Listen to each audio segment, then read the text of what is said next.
Finally guys, we are here in our next part of our vlog. हामी same डेको इभिनिङमा old टिब्लिसी घुम्न गयौँ, जहाँ पुग्ने बित्तिकै युरोप भिजिट गरे जस्तो फिल आयो।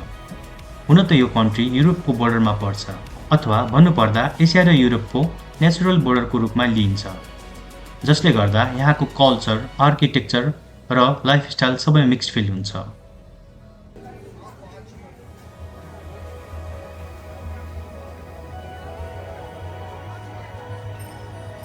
घुम्दा घुम्दै सबैभन्दा पहिला फ्लावर मार्केट पुग्यौँ।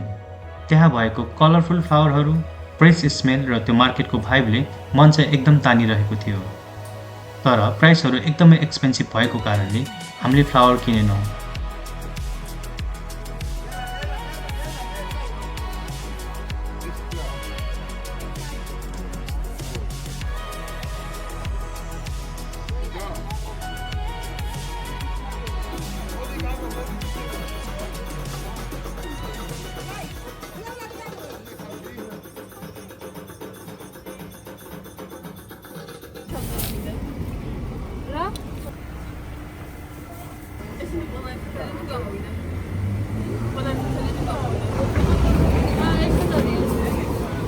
के खान ला बेबु?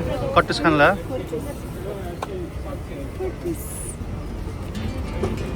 त्यहाँबाट अघि बढ्दै गर्दा चमक्कै साँझ पर्यो अनि बिस्तारै ओल्ड टिब्लिसीको असली चाम देखिन थाल्यो।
Bravo!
कहाँ जाने? अहिले छैन होला नि त, पहिला पो तिमीहरूलाई फ्री वाइन टेस्ट। त्यहाँ प्राय वाइन सपहरूमा वाइन टेस्ट गर्न दिएर नै बेच्ने रहेछ, सो हामी पनि क्युरियोसिटीले वाइन टेस्ट गर्न लाग्यौँ।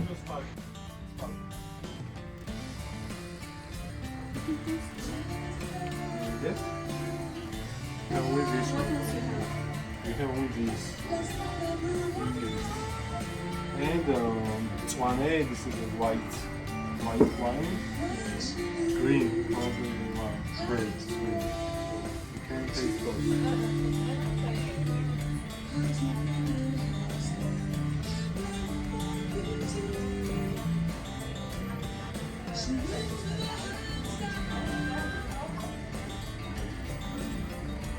पाँचचोटि ट्राई गरेर भने त झ्याप भइहालिन्छ त्यसपछि सेफ्टी गर्नु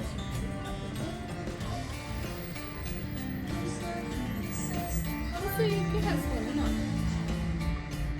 तितौरावाला आइसक्रिम हुन्छ नि तितौरावाला बरफ हुन्छ नि ठ्याक्कै त्यस्तो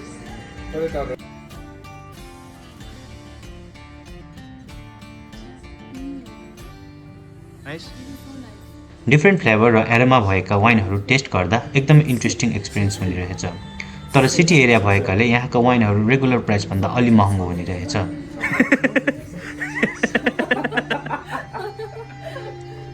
लोकल मान्छेहरूसँग बुझ्दा वाइन फ्याक्ट्रीमा गएर किन्ने हो भने यही वाइनहरू अलमोस्ट हाफ अ प्राइसमा पाइने रहेछ हामीले एक दुईवटा सपमा वाइन टेस्ट त गऱ्यौँ तर किन्न चाहिँ किनेनौँ किनकि हामी भोलि वाइन फ्याक्ट्री गएर नै किन्ने डिसाइड गऱ्यौँ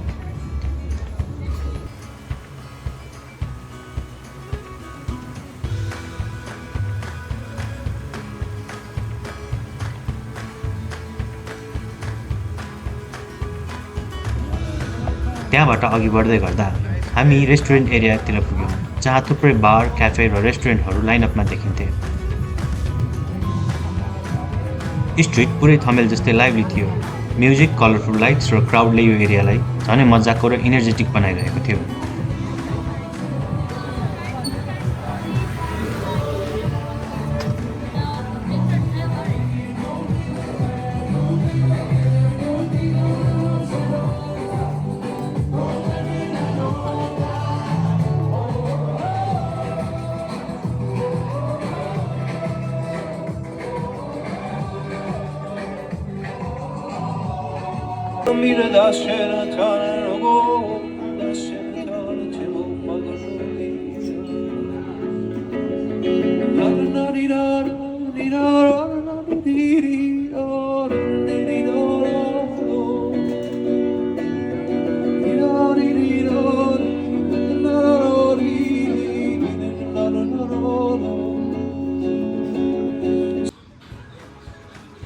घुम्दा घुम्दै हामी आइसक्रिम विथ वाइन बेच्ने एउटा पसलमा पुग्यौँ सो नयाँ एक्सपिरियन्स ट्राई गर्न हामीले पनि आइसक्रिम विथ वाइन लिने डिसाइड गऱ्यौँ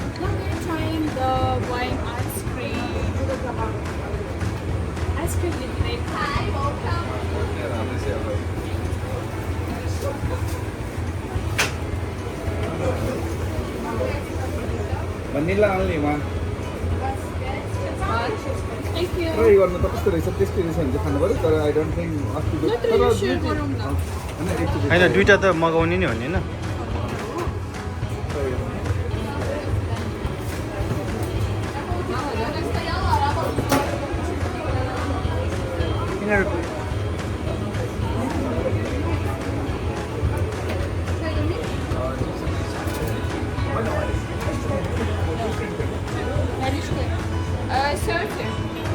Yeah, they hit the loop. one more.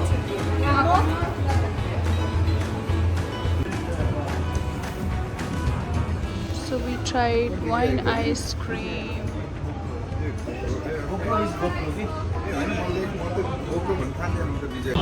मजा आयो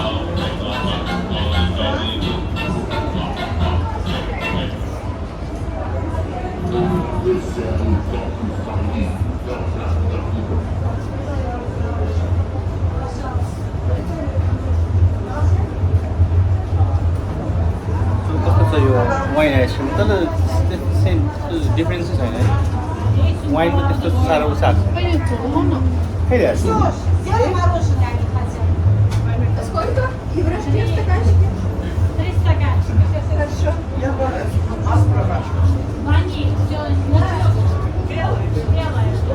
घरमै बनाउँछु त्यही वाइन आइसक्रिममा वाइन हाल्ने त हो के गरेर त वाइन हाल्यो त्यसले चाहिँ आइसक्रिममै त्यो वाइन हालेरै नि आइसक्रिम बनाएर तर यो मिठो लाग्यो तपाईँलाई यो डिफ्रेन्स त्यो त टेस्टी नै थिएन आइसक्रिमको टेस्टै बिगारिदियो वाइनले फेरि फुल आइसक्रिमकै टेस्ट छ कि मजा आयो बियर खाँदा ठ्याक्क फर्स्टमा घाँटी भिज्दाखेरि कस्तो मजा आएको थियो कि अनि पछि हुँदै दिक्क लागिसकेको थियो कतिखेर सक्कम भइसकेको थियो होइन अब यो चाहिँ फर्स्टदेखि नै मजा आयो कि आइसक्रिम विथ वाइन टेस्ट गरेपछि we decided to return to our hotel. त्यसपछि त्यहाँ नजिकैको ब्रिज भ्यू हेर्न गयौँ।